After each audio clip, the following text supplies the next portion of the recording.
Hey, hello. We're back to talk about what do we eat for dinner and why? Yeah. So this is the final of our three-part series. What do we do for breakfast, lunch, and dinner? And dinner for us, that's our lightest meal. That's usually consists of a big salad. That's kind of the base for everything that we do for dinner. Yeah, I like to have a big salad as the base. And then last night, for example, I put on a little quinoa. I used hummus that we made with lots of roasted veggies mixed into the hummus and the paste, and it's so delicious. And then I put a lot of frozen peas on top. And then my dressing that I made from cashews.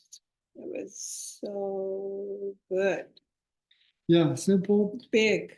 light, but yeah, plenty of calories there to get you through the night. And what I will do is my salad, if we are using whole leaf lettuce, Connie will leave the leaves whole for me because I like to do lettuce wraps. So all of the things that she puts on the salad for me, the tomato, the mushroom, the onion.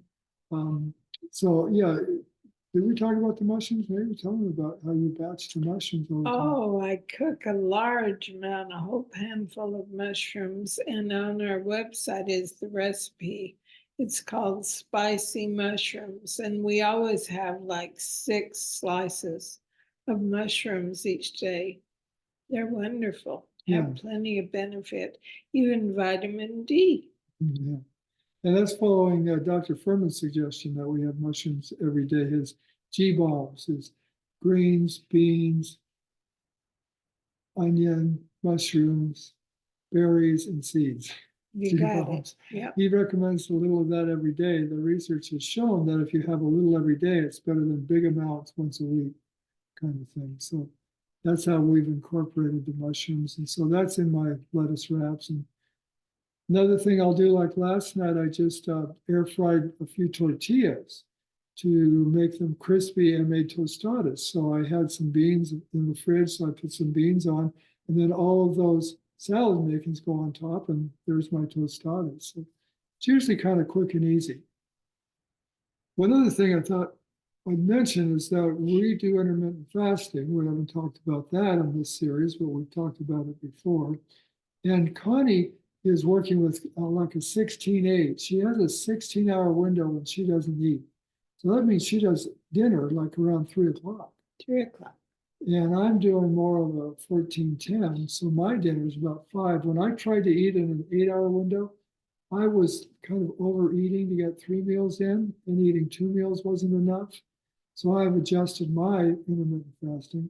So I eat a little later. So Connie and I eat dinner at a different time. So yeah, we do our own thing in a way for dinner, but that's the basics of it is that it's light, it's usually quick and easy, and always very delicious. Yeah, and it's a great way when you make a big salad to use any leftovers as part of that meal. So I love it. It's quick. Yeah, it's really good. So we started the series because our diet has changed as we've gone SOS-free. So just to tie this all up, I thought we could share kind of the benefits that research is showing SOS-free eating provides. And SOS-free doesn't mean there's no salt, oil, or sugar in our food. In the meals that we eat, we don't add any in the recipes that we prepare. So it's no added salt, oil, and sugar because the body needs salt, oil, and sugar. But if you think about it, when this body was evolving, there was no olive oil on the shelf, there was no refined sugar on the shelf, and there was no salt on the shelf. So our bodies evolved without added salt, oil, and sugar. And that may be why the research is showing that people are really benefiting that. It's like removing added salts and oils helps lower blood pressure and cholesterol levels. And that was a big motivator for us because Connie's blood pressure for some reason had gone up. Yeah, and I had a very minor stroke also. So that gave me reason to explore the SOS-free world. I just never had any understanding of it. And I'm so grateful I did, because I never knew food could taste this good. I never had any idea. And I just rave, and you do too, about everything we eat. We actually enjoy our food more this way. Much more. It's, in a way, makes sense, because if this is the way our bodies evolved, Yeah. wouldn't it make sense that this would be the way that it would enjoy food the most? It just takes some weeks for you to really get to the place where your taste buds get so refined that you taste the sweet, you taste the subtlety of everything. So it's worth the wait.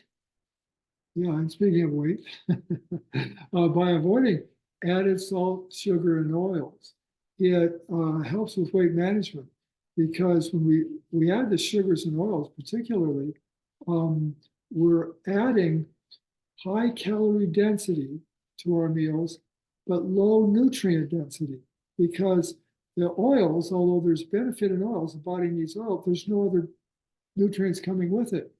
Whereas if you get your oils from the nuts and seeds or avocado, you've got all those other nutrients coming in with the oils. And fiber. And fiber, right.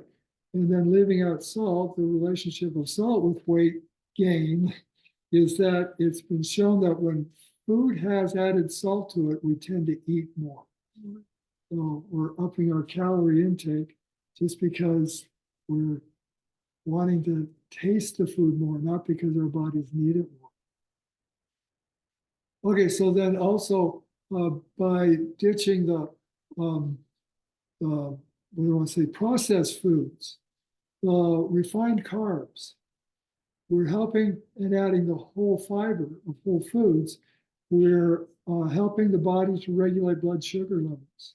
So it's a great benefit for keeping our blood sugar levels stable and avoiding diabetes, or even turning it around, reversing it. Like the mayor of New York is on a campaign in New York to get whole food plant-based into schools, jails, and hospitals, because he turned his diabetes around completely by changing his diet. Good point. Yeah. So along with that, avoiding the processed foods, going with whole food, you get all that fiber, so you've got improved gut health, because fiber is what those microbes in our microbiome live on. So when we avoid the processed foods that so often take the fiber out, we're feeding that microbiome so it's healthier, and we then have a much stronger digestion and avoid digestive issues in the future. Yeah, and we reduce inflammation, which is the basic cause of many, many conditions today.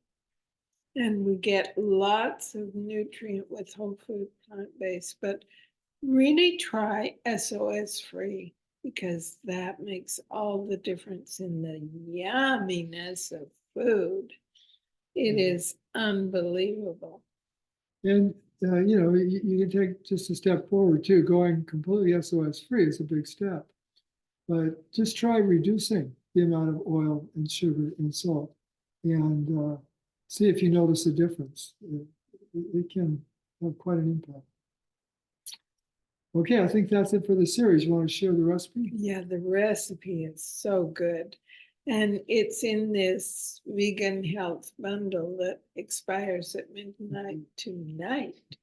But we sent this recipe. It's a spring primavera mix of veggies over quinoa with a cashew, garlic, lemon dressing that is so good.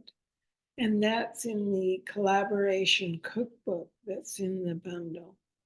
So you're getting one of the items in the bundle. We'll send you the recipe, and I think you'll love it. It sounds a little bit complex, but it's simple to make and really worth the effort. We love it. Oh, yeah. Every time we have it, I don't know, I'm kind of surprised. I've kind of forgotten how much I like it. But, Yeah, whoa, so good. it's a real keeper. All right, everybody, thanks for joining us. Lots of love. Bye for now. Bye.